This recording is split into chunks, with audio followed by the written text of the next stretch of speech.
Welcome to our channel. Today we how to log into Fidelity 401k fast access step by step clearly. Open your web browser. Type in the URL for Fidelity's website. Once the page has loaded, locate the login area.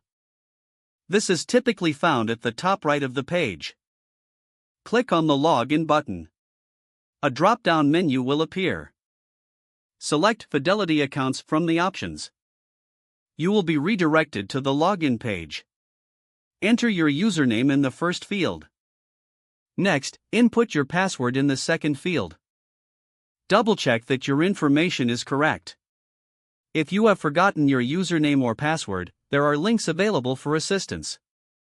Once you have entered your credentials, click on the Login button. Wait a moment for the system to authenticate your information. After a few seconds, you should be directed to your account dashboard. From here, you can manage your 401k and other accounts as needed. If you experience any issues, consider checking your internet connection. You can also try clearing your browser's cache and cookies. Now you're all set to access your Fidelity 401k account quickly and easily. If the page does not load, refresh the browser or try again in a private or incognito window. Make sure you are using the correct email address, then retype it carefully to avoid small typos. If your password is not accepted, use the reset option and create a new strong password you can remember. Check your spam folder for verification or security emails, then complete any requested confirmation steps.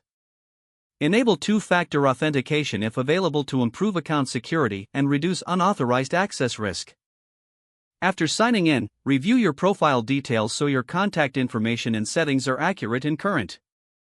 If you see an error message, note it down and try again after restarting your device and internet connection.